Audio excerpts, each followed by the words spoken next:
Hi മക്കളെ, ഒരുപക്ഷെ ഇതെൻ്റെ ലാസ്റ്റ് വീഡിയോ ആവാനുള്ള ചാൻസ് ഉണ്ട്. കാരണം പുറത്ത് നടക്കുന്ന കോലാഹലങ്ങളൊക്കെ നിങ്ങൾ കാണുന്നുണ്ടാവും. എന്തായാലും എന്താട്ടെ, നിങ്ങൾ അതിനെക്കുറിച്ച് എന്താണ് നിങ്ങളൊരു അഭിപ്രായം എന്നുള്ളത് നിങ്ങൾ ജസ്റ്റ് ഒന്ന് കമൻറ്റ് ചെയ്യുക. എനിക്കൊന്ന് വായിക്കാൻ വേണ്ടിയിട്ടാണ് ഞാൻ തെറ്റാണോ ചെയ്തത് എന്നൊക്കെ ഉള്ളത്. ആൻഡ് ഇത് എൻ്റെ ലാസ്റ്റ് വീഡിയോ ആണെങ്കിൽ നിങ്ങളെല്ലാവർക്കും ഏറ്റവും ഉപകാരമുള്ളൊരു വീഡിയോ ചെയ്യണമെന്നാണ് എൻ്റെ ഒരു ആഗ്രഹം. അതുകൊണ്ട് തന്നെ നിങ്ങൾ ഏറ്റവും കൂടുതൽ ബാധിക്കുന്ന, നിങ്ങൾ 10ാം ക്ലാസ് ആയിക്കോട്ടെ, +1 ആയിക്കോട്ടെ, +2 ആയിക്കോട്ടെ, നിങ്ങൾ ഫുൾ A+ഉം ഫുൾ മാർക്കും എന്ന സ്വപ്നം തല്ലി തകർക്കുന്ന ഒരു കാര്യമുണ്ട് അല്ലേ? അതെന്താണ്? നിങ്ങളുടെ ഫോൺ അഡിക്ഷൻ ആണല്ലേ. ആ ഫോൺ അഡിക്ഷൻ മാറ്റാനുള്ള സയൻറ്റിഫിക് ആയിട്ടുള്ള ടെക്നിക്കുകളുമായിട്ടാണ് എന്ത് ചെയ്തത് ഞാൻ ഈ വീഡിയോയിൽ വരുന്നത്. ആൻഡ് നിങ്ങൾ അവസാനം വരെ കാണുക. പറഞ്ഞതുപോലെ ചെയ്യുകയാണെങ്കിൽ ഉറപ്പായിട്ടും എന്തായിരിക്കും, നിങ്ങൾക്ക് നിങ്ങളുടെ സമയം, നിങ്ങൾക്ക് വിലപ്പെട്ട സമയം നിങ്ങൾക്ക് ഫോണിൽ നിന്നും തിരിച്ചെടുക്കാൻ പറ്റും. ഏറ്റവും ആദ്യം എനിക്ക് നിങ്ങളോട് പറയാനുള്ളതെന്ന് വെച്ചാൽ, നിങ്ങൾക്ക് ഭയങ്കരമായിട്ടുള്ള റിഗ്രറ്റോ ഗിൽട്ട് ഫീലൊന്നും വേണ്ട കേട്ടോ. എന്താ ഞാൻ മാത്രം ഇങ്ങനെ ഭയങ്കര ഫോൺ അഡിക്റ്റ് ആണല്ലോ എന്ന് നിങ്ങൾ കരുതേണ്ട. കാരണം നിങ്ങൾ മാത്രമല്ല, നിങ്ങൾ ക്ലാസ്സിലുള്ള കുട്ടികളാണ്. എന്തിനും നിങ്ങളെക്കാൾ പ്രായമുള്ള, നിങ്ങൾ 23, 30 വയസ്സുള്ള നിങ്ങളെ ചേട്ടന്മാരോടും ചേച്ചിമാരൊക്കെ നോക്കി നോക്കി, അവരൊക്കെ ഫോണിൻ്റെ മുമ്പ് തന്നെ അല്ലേ. ചിലപ്പോൾ നിങ്ങളുടെ പാരൻസ് അങ്ങനെ ആയിരിക്കില്ലേ. എൻ്റെ വീട്ടിൽ ഞങ്ങളൊക്കെ തമാശക്ക് പറയാൻ ഏറ്റവും അഡിക്റ്റ് എൻ്റെ ഉപ്പയാന്നുള്ളത്. കാരണം മൂപ്പർ എല്ലാപ്പോഴും ഫുൾ യൂട്യൂബിലാണ്. അപ്പം ഇതെന്തല്ല, ഇത് നിങ്ങൾ മാത്രമുള്ളൊരു പ്രശ്നമല്ല. ആൻഡ് ഒരു കാര്യം കൂടെ ഉണ്ട്. നിങ്ങൾ എത്ര ഡിറ്റർമൈൻഡ് ആയിട്ടും, നിങ്ങൾ എത്ര മോട്ടിവേറ്റഡ് ആയിട്ടും കാര്യമില്ല. ഇതിൽ നിന്ന് രക്ഷപ്പെടാൻ എന്താണ്, നമ്മൾ ബോധപൂർവമായിട്ടുള്ള ഇടപെടലുകൾ നടത്തിയിട്ടില്ല. ഞാൻ ഈ പറയുന്നത് പോലെ നിങ്ങൾ ചെയ്തിട്ടില്ലെങ്കിൽ നിങ്ങൾക്ക് രക്ഷപ്പെടാനാവില്ല അല്ലേ. നിങ്ങൾ എന്നെ ആലോചിച്ച് എത്ര മോട്ടിവേഷൻ കണ്ടിട്ട് എല്ലാം ഉപേക്ഷിച്ച് പഠിക്കും എന്ന് തീരുമാനിച്ചിട്ട് നിങ്ങളൊരു അരമണിക്കൂർ 1 മണിക്കൂർ ആകുമ്പോൾ വീണ്ടും റീലിലേക്കും ഗെയിമിലേക്കും ഷോർട്സിലേക്ക് എത്തിയത് നിങ്ങൾക്ക് തന്നെ അറിയില്ലേ. അപ്പം എന്തല്ല, മോട്ടിവേഷനോ ഡിറ്റർമിനേഷനോ ഒന്നുമല്ല, നമ്മൾ സയൻറ്റിഫിക് ആയിട്ടുള്ള ആക്ഷൻസ് എടുക്കുക എന്നുള്ളതാണ്. ആ ആക്ഷൻസ് ആണ് എന്ത് ചെയ്യുന്നത് നമ്മളിന്ന് പറയാൻ പോകുന്നത്. ഏറ്റവും ആദ്യം എന്തുകൊണ്ടാണ് ഇത് അത്ര പെട്ടെന്ന് രക്ഷപ്പെടാൻ പറ്റാത്തത് ഞാൻ ആദ്യം പറഞ്ഞുതരാം. എടാ, ഈ ഒരു വീഡിയോ ആയിക്കോട്ടെ, നിങ്ങൾ കാണുന്നത് യൂട്യൂബിലായിരിക്കും അല്ലേ. അതേപോലെ തന്നെ എന്തായിരിക്കും, നിങ്ങൾ ഇൻസ്റ്റയിൽ പല റീലുകളും കാണുന്നുണ്ട്. ഇൻഫർമേറ്റീവും എൻ്റർടൈനിങ്ങും തമാശകൾ ഒരുപാട് കാര്യങ്ങൾ നിങ്ങൾ കാണുന്നുണ്ടാവില്ലേ. അതിനെന്തിനെങ്കിലും നിങ്ങൾ പൈസ കൊടുക്കുന്നുണ്ടോ? ഇല്ലല്ലോ. അത് യൂട്യൂബ്, ഇൻസ്റ്റൊക്കെ ഈ സാധനങ്ങൾ നിങ്ങൾക്ക് ഫ്രീ ആയിട്ടാണ് തരുന്നത് അല്ലേ. അപ്പോൾ അവരെങ്ങനെ പൈസ ഉണ്ടാക്കുന്നത്? നമ്മുടെ സമയം, നമ്മുടെ ഡാറ്റ, അതൊന്നുമല്ല. നിങ്ങൾക്ക് ആഡ് കാണിച്ചുകൊണ്ടാണ്, പരസ്യങ്ങൾ കാണിച്ചുകൊണ്ടാണ് എന്ത് ചെയ്യുന്നത് അവർ പൈസ ഉണ്ടാക്കുന്നത്. അതായത് നിങ്ങളൊരു ആഡ്, ഇപ്പോൾ ഈ വീഡിയോ തുടങ്ങുന്നതിന് മുമ്പ് ഒരു ആഡ് നിങ്ങൾ കണ്ടിട്ടുണ്ടെങ്കിൽ ആ ആഡ് കൊടുത്ത ആൾ യൂട്യൂബിന് എന്ത് ചെയ്യുന്നുണ്ട്, പൈസ കൊടുക്കുന്നുണ്ട്. അല്ലെ ഇൻസ്റ്റയിൽ റീലിൻ്റെ ഇടയ്ക്ക് ഒരു ആഡ് കാണുകയാണെങ്കിൽ അത് നിങ്ങൾ കാണുമ്പോൾ യൂട്യൂബിന് അല്ലെ ഇൻസ്റ്റഗ്രാമിന് എന്താണ്, ഒരു പൈസ കിട്ടുന്നുണ്ട്. ഓക്കെ. ആൻഡ് യൂട്യൂബ് കഴിഞ്ഞ വർഷം എത്ര പൈസയാണ് അങ്ങനെ ആഡ് വഴി ഉണ്ടാക്കിയെന്നോ? ഏകദേശം 4 ലക്ഷം കോടി രൂപ. 4 ലക്ഷം കോടി രൂപയാണ് ആഡിൽ ഉണ്ടാക്കിയത്. അപ്പം അതാണ് അവരുടെ വരുമാന മാർഗം. ഇനി ഞാൻ നിങ്ങളോട് ചോദിക്കട്ടെ, യൂട്യൂബിന് ഇങ്ങനെ വരുമാനം കൂട്ടണമെങ്കിൽ എന്ത് ചെയ്യണം? നിങ്ങളെ കൂടുതൽ പരസ്യം കാണിച്ചാൽ മതി അല്ലേ. അതിന് യൂട്യൂബിന് മുന്നിൽ 2 മെത്തേഡ് ഉണ്ട്. ഒന്നാമത്തെ മെത്തേഡ് എന്ന് പറഞ്ഞാൽ ഒരു പൊട്ടത്തരാണ്. അതായത് നിങ്ങൾക്ക് എന്താണ്, ഇപ്പോൾ ഇൻസ്റ്റയുടെ കേസ് എടുക്കാം. നിങ്ങൾ ഒരു റീല് കാണുന്നു, 5 ആഡ് കാണിക്കുന്നു. വീണ്ടും അടുത്ത റീല് കാണിക്കുന്ന 5 ആഡ് കാണിക്കുന്നു. അങ്ങനെയാണെങ്കിൽ എന്താ, ഉറപ്പായിട്ട് നിങ്ങൾ ഇൻസ്റ്റാൾ ചെയ്ത് പോകും അല്ലേ. അപ്പം അങ്ങനെ ആഡുകളുടെ ഫ്രീക്വൻസി കൂട്ടിക്കൊണ്ട് എന്ത് ചെയ്യില്ല, അവർ വരുമാനം ഉണ്ടാക്കാൻ നോക്കിക്കഴിഞ്ഞാൽ ഉറപ്പായിട്ടും നമ്മൾ എന്ത് ചെയ്യും, ആ സാധനം അൺഇൻസ്റ്റാൾ ചെയ്ത് പോകും. അപ്പം എങ്ങനെയാണ് കൂടുതൽ ആഡ് നിങ്ങളെ കാണിക്കാൻ പറ്റുക? ഒന്ന് ആലോചിച്ച് നോക്ക്. വേണേൽ പോസ് ചെയ്തിട്ട് ആലോചിച്ചോ. അതായത് ഇപ്പം അരമണിക്കൂറിൽ ഒരു ആഡാണ് ഇൻസ്റ്റ നിങ്ങളെ കാണിക്കുന്നതെങ്കിൽ നിങ്ങൾ കൂടുതൽ സമയം സ്പെൻഡ് ചെയ്താൽ, അതായത് 1 മണിക്കൂറോ 3 മണിക്കൂറോ 6 മണിക്കൂറോ നിങ്ങൾ സ്പെൻഡ് ചെയ്യുകയാണെങ്കിൽ അവർക്ക് എന്ത് ചെയ്യാൻ പറ്റും, 10ഉം 15 ആഡുകൾ നിങ്ങളെ കാണിക്കാൻ പറ്റും അല്ലേ. സിമ്പിൾ ലോജിക്കാണ്. അതായത് അരമണിക്കൂറിൽ ഒരു ആഡാണെങ്കിൽ 6 മണിക്കൂർ നിങ്ങൾ സ്പെൻഡ് ചെയ്യുകയാണെങ്കിൽ 12 ആഡുകൾ എന്ത് ചെയ്യാൻ പറ്റും, ഇൻസ്റ്റയ്ക്ക് കാണിക്കാൻ പറ്റും. 3 മണിക്കൂർ 5ഓ 6ഓ ആഡുകൾ നിങ്ങളെ കാണിക്കാൻ പറ്റും അല്ലേ. അപ്പം അതാണ് ഫണ്ടമെന്റലി ഇൻസ്റ്റ അല്ലെങ്കിൽ യൂട്യൂബ് എന്നുള്ള ബിസിനസ് നിലനിൽക്കണമെങ്കിൽ എന്താണ്, നിങ്ങൾ കൂടുതൽ സമയം ആ ആപ്പുകളിൽ നിങ്ങൾ സ്പെൻഡ് ചെയ്യണം. ആൻഡ് അങ്ങനെ സ്പെൻഡ് ചെയ്യണം എന്നാണ് അവരുടെ ഉദ്ദേശമെങ്കിൽ അതിനുവേണ്ടി എന്തുണ്ട്, അവർ ഹാർവാർഡിലെയും സ്റ്റാൻഫോർഡിലൊക്കെ എന്താണ് ബിഹേവിയറൽ സയൻസിലും സൈക്കോളജിയിലൊക്കെ PhD എടുത്ത ഒരുപാട് ആൾക്കാരെ ഇതിൻ്റെ റിസർച്ച് ടീമിലുണ്ട്.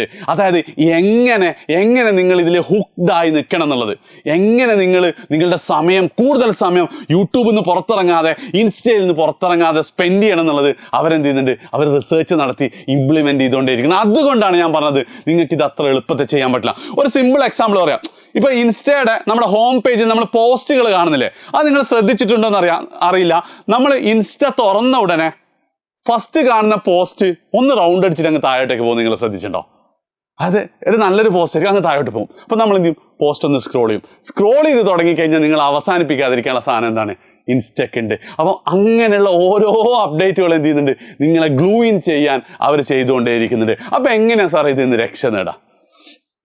എടാ നമുക്ക് എന്ത് ചെയ്യാന്ന് വെച്ച് കഴിഞ്ഞാൽ നമ്മളുടെ ആപ്പുകളെ രണ്ടായി തിരിക്കാം. ഒന്നാമത്തത് യൂട്യൂബ്, രണ്ടാമത്തത് ബാക്കിയൊക്കെ. ഇവിടെ എന്തൊക്കെയുണ്ട്, ഇൻസ്റ്റ വരുന്നുണ്ട്, സ്നാപ്പ് വരുന്നുണ്ട്, ബാക്കി ഗെയിമിംഗ് ആപ്പുകളുണ്ട്, ബാക്കി നിങ്ങൾ സമയം കളയുന്ന എന്തൊക്കെ ഉണ്ടോ അതൊക്കെ ഇവിടെ വരുന്നുണ്ട്.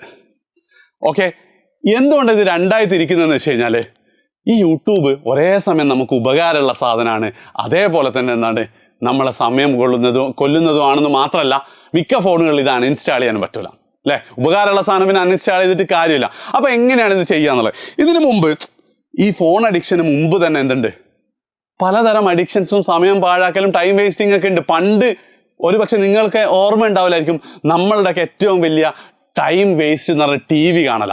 ആ US എല്ലാ സ്ഥലത്തും ആൾക്കാരെന്താ ജോലിയും കഴിഞ്ഞ് വന്ന് നേരെ സോഫയിലിരിക്കും, റിമോട്ട് ഇവിടെ വെച്ചിട്ടുണ്ടാവും, റിമോട്ട് തുറക്കും, ടി വി കാണും, പിന്നെ കിടന്നുറങ്ങുന്നത് വരെ എന്തായിരിക്കും ടി വിയുടെ മുന്നിലായിരിക്കും. അപ്പം അന്ന് ഈ അഡിക്ഷൻ ഒഴിവാക്കാൻ വേണ്ടിയിട്ട് ഒരുപാട് ബുക്കുകളും സ്റ്റഡീസൊക്കെ നടന്നിട്ടുണ്ട്. അപ്പോൾ അവർ പറയുന്ന ഒരു കേസ് എന്ന് വെച്ചാൽ അഡിക്ഷൻ ഒഴിവാക്കാനുള്ള ഏറ്റവും ബെസ്റ്റ് മെത്തേഡ് എന്ന് പറഞ്ഞാൽ മേക്ക് ഇറ്റ് ഡിഫിക്കൽട്ടാണ്. ആ ഒരു പ്രോസസ്സ് ഡിഫിക്കൽട്ടാക്കി കഴിഞ്ഞാൽ നമുക്കെന്താണ്, നമുക്കത് ചെയ്യാനുള്ള ത്വര കുറയുന്നു. അതായത് സോഫയമേൽ വന്നിരിക്കുന്നു, റിമോട്ട് എടുക്കുന്നു. റിമോട്ട് എന്താണ്, സോഫയമേൽ വെക്കാതെ കുറച്ച് ദൂരെ വെച്ചാൽ ഒരു പക്ഷേ എന്താ സോഫയമേൽ വന്നിരിക്കുമ്പോൾ നമ്മൾ മക്കളൊക്കെ അടുത്ത് വരും, കുറച്ച് നേരം അവരോടൊക്കെ സംസാരിക്കും, ചിലപ്പോൾ എന്താ അന്ന് ടി വി നമ്മൾ കാണൂലായിരിക്കും. ഇനി ചില ആൾക്കാർ എന്തായിരിക്കും ആ ദൂരെ പോയിട്ട് എടുത്തിട്ട് പിന്നെയും കാണും. അങ്ങനെയാണെന്ന് ആൾക്കാരോട് പറയും, നിങ്ങൾ ടി വി കണ്ടു കഴിഞ്ഞാൽ എന്താണ് റിമോട്ട് എടുത്തിട്ട് വല്ല ഷെൽഫിൽ വെച്ച് പൂട്ടിയിടാനാണ് പറയുന്നത്. അപ്പോൾ ചില ആൾക്കാർക്ക് ആ ഒരു ഇതും, അതായത് റിമോട്ട് എടുത്ത് തുറക്കണ്ടേ എന്നൊക്കെ വിചാരിച്ച് കാണാതിരിക്കും. ഇനി അതും പറ്റാത്ത ആൾക്കാരെന്ത് ചെയ്യും, അവർ റിമോട്ട് പോയി എടുത്ത് കാണൂല്ലേ. അപ്പോൾ അവരോട് പറയാറുള്ളത്, നിങ്ങൾ ടി വി കണ്ടു കഴിഞ്ഞിട്ട് ടി വി വാൾ നൂരിയിട്ട് ഒരു പെട്ടിയിൽ വെച്ചിട്ട് മാറ്റി വെക്കുക. ഇനി രണ്ടാമത് നിങ്ങൾക്ക് ആണെങ്കിൽ ആ പെട്ടിയിൽ നിന്ന് എടുത്തിട്ട് വാളിൽ ഫിക്സ് ചെയ്ത് കാണണം. അങ്ങനെയാണത്. ഇത് ഡിഫിക്കൽട്ടി ലെവൽ കൂടെ ഇതേ ലോജിക്കാണ് നിങ്ങൾക്ക് ഇവിടെയും ചെയ്യാൻ പറ്റുള്ളൂ. അതായത് നിങ്ങളത് ഓപ്പൺ ചെയ്യുന്നത് കുറക്കാൻ എന്തൊക്കെ ചെയ്യാൻ പറ്റും. ഇനി മറ്റൊരു കാര്യം കൂടെ ഉണ്ട് കേട്ടോ. നിങ്ങൾ ഓപ്പൺ ചെയ്യാൻ തീരുമാനിച്ച് നിങ്ങളെ കൊണ്ട് ഓപ്പൺ ചെയ്യിപ്പിക്കാൻ വേണ്ടിയിട്ട് ഇവരൊക്കെ നോട്ടിഫിക്കേഷൻസ് ഒക്കെ കൊണ്ടുവന്നതില്ലേ, നോട്ടിഫിക്കേഷൻ വന്ന് തുറക്കുന്നു. ചിലപ്പോൾ ഈ വീഡിയോ അടക്കം നിങ്ങൾ നോട്ടിഫിക്കേഷൻ കണ്ടിട്ടായിരിക്കും വന്നിട്ടുണ്ടാവുക. പിന്നെ അവരെ ഇറക്കാതിരിക്കാൻ അവർക്കറിയാം. അപ്പം ഈ ഈസി ആക്കലാണ് നോട്ടിഫിക്കേഷൻ. നമ്മളെങ്ങനെ ഡിഫിക്കൽട്ട് ആക്കണം. ഡിഫിക്കൽട്ട് ആക്കണമെങ്കിൽ ഏറ്റവും ബെസ്റ്റ് മെത്തേഡ് എന്ന് പറയുന്നത് ആ ആപ്പ് അങ്ങ് അൺഇൻസ്റ്റാൾ ചെയ്യലാണ്. മക്കൾ ആദ്യത്തെ 2 ദിവസം ബുദ്ധിമുട്ടുണ്ടാവും. ഞാനും ഇതേപോലെ എല്ലാ അഡിക്ഷനൊക്കെ ഉള്ള ആൾ തന്നെയാണ് കേട്ടോ. അപ്പം സ്ഥിരമായിട്ട് ട്വിറ്ററിൽ ഒരുപാട് സമയം സ്പെൻഡ് ചെയ്യുന്ന ഞാൻ അതങ്ങ് അൺഇൻസ്റ്റാൾ ചെയ്തു. ആദ്യത്തെ 2 ദിവസം ഭയങ്കര ബുദ്ധിമുട്ടായിരുന്നു. രണ്ടാമത്തെ ദിവസം കഴിയുമ്പോഴത്തേക്ക് ട്വിറ്റർ ഉപയോഗിക്കുക എന്നുള്ള ശീലം തന്നെ എൻ്റെ വിട്ടുപോയിട്ടുണ്ടായിരുന്നു. നിങ്ങൾ ഇൻസ്റ്റ ട്രൈ ചെയ്ത് നോക്ക്. അതായത് ഏത് സമയത്തും ഇൻസ്റ്റ തന്നെ നോക്കിക്കൊണ്ടിരിക്കുന്ന നിങ്ങൾക്ക് ഒരു ഗ്യാപ്പ് ഇട്ട് എടുത്ത് നോക്കുന്നത് പിന്നെ ആദ്യത്തെ 2 ദിവസം ബുദ്ധിമുട്ടുണ്ടാവും. പിന്നെ നിങ്ങളത് മറക്കും, പുതിയ ശീലങ്ങളിലേക്ക് വരും. അപ്പം ഏറ്റവും ഫസ്റ്റ് നിങ്ങൾ ചെയ്യേണ്ട കാര്യം എന്താ വെച്ചാൽ, ഒന്നാമത്തെ കാര്യം ഇൻസ്റ്റ അല്ലെങ്കിൽ ആപ്പുകൾ, ആ സമയം കളയുന്ന ആപ്പുകൾ അൺഇൻസ്റ്റാൾ ചെയ്യുക. ചില ആൾക്കാർ സാറേ ഞാൻ അൺഇൻസ്റ്റാൾ ചെയ്താൽ അപ്പോൾ എന്താണ് ആവശ്യം വരുമ്പോൾ ഇൻസ്റ്റാൾ ചെയ്യും എന്നുള്ളത്. നമ്മളത്തെ നേരത്തെ എന്താണ് റിമോട്ട് ദൂരെ വെച്ചാൽ പോയി എടുത്തുകൊണ്ടുവരുന്നല്ലേ. അങ്ങനത്തെ ആൾക്കാർ എന്ത് ചെയ്യണമെന്ന് വെച്ച് കഴിഞ്ഞാൽ ലോഗ് ഔട്ട് ചെയ്തിട്ട് പാസ്വേഡ് ഫൊർഗെറ്റ് അടിച്ചിട്ട് എന്ത് ചെയ്യുക, അൺഇൻസ്റ്റാൾ. അപ്പം എന്താ, അൺഇൻസ്റ്റാൾ ചെയ്ത് കഴിഞ്ഞാലും നമ്മൾ യൂസർ നെയിമും പാസ്വേഡ് അടിക്കേണ്ടി വരും. ആ ഒരു സമയത്ത് എന്താ അത് കുറച്ചും കൂടി ബുദ്ധിമുട്ടാവും. ഇനി ഇതും പ്രശ്നമുള്ള ആൾക്കാർ നിങ്ങൾ അങ്ങോട്ട് എന്താ ഫ്രണ്ട്സിന് എന്താ ചെയ്യുക, അവരെ കൊണ്ടല്ല പാരൻസിനെ കൊണ്ട് ഒരു പാസ്വേഡ് ഇടിപ്പിക്കുക. ഒരു കാരണം വെച്ചാലും തുറക്കാൻ പറ്റാതെ ആക്കുക എന്നുള്ളതാണ് ഫസ്റ്റ്. നിങ്ങൾ മനസ്സിലാക്കേണ്ട കാര്യം, നമ്മളെ സംബന്ധിച്ചിടത്തോളം ഇനി പരീക്ഷ തുടങ്ങാനല്ല, പരീക്ഷ തുടങ്ങി അവസാനിക്കാൻ ഓൾമോസ്റ്റ് 40 ദിവസം കൂടിയുള്ളൂ. ഈ 40 ദിവസം നമ്മൾ ഡിസ്ട്രാക്റ്റഡ് ആവാതിരുന്നാൽ മാത്രം മതി നമുക്ക് ഒരുപാട് A+കളും ഒരുപാട് മാർക്കും കൂടുന്നുള്ളത് നിങ്ങൾക്ക് തന്നെ അറിയുന്നല്ലേ. അപ്പോൾ 40 ദിവസത്തേക്ക് ഈ ഒരു പാർട്ട് ചെയ്ത് നോക്കുക. അതേപോലെ ചില ഗെയിമൊക്കെ ഉണ്ട്, പെസ്, പ്രോ എവല്യൂഷൻ സോക്കറൊക്കെ ഇൻസ്റ്റാൾ ചെയ്യണമെങ്കിൽ തന്നെ 1.5 GB ഒക്കെ വേണം. അപ്പോൾ അതുകൊണ്ട് എന്താണ്, ഒരിക്കലാണ് ഇൻസ്റ്റാൾ ചെയ്താൽ പിന്നെ അത് ഇൻസ്റ്റാൾ ചെയ്യാനുള്ള ചാൻസ് കുറവ്. നമ്മളെ പ്രോഗ്രസ് ഒക്കെ പോയി കഴിഞ്ഞാൽ പിന്നെ തീർന്നു. അപ്പോൾ ആ ലെവലിൽ എന്ത് ചെയ്യുക, ഇങ്ങനത്തെ ആപ്പുകളൊക്കെ നിങ്ങൾ ഒഴിവാക്കുക, അൺഇൻസ്റ്റാൾ ചെയ്ത് കളയുക. എന്നിട്ട് അത് മേക്ക് ഇറ്റ് ഡിഫിക്കൽട്ട്. നിങ്ങൾ അൺഇൻസ്റ്റാൾ വീണ്ടും ഇൻസ്റ്റാൾ ചെയ്താൽ അടുത്ത സ്റ്റെപ്പ് ഡിഫിക്കൽട്ട് ആക്കാമെന്നോ നിങ്ങൾക്ക് തന്നെ അറിയാലോ. ഏറ്റവും അവസാനം എന്ത് ചെയ്യേണ്ടതെന്ന് വെച്ച് കഴിഞ്ഞാൽ പാരൻസിനെ കൊണ്ട് പാസ്വേഡ് ഇടിപ്പിക്കുക. അങ്ങനത്തെ ഒരുപാട് കുട്ടികളുടെ കേട്ടോ. അവർക്ക് കഴിഞ്ഞ വർഷം ഫുൾ മാർക്കറ്റ് കുട്ടി പറയുന്നുണ്ട് എൻ്റെ പാസ്വേഡ് അമ്മേൻ്റെ അടുത്താളുള്ളത്.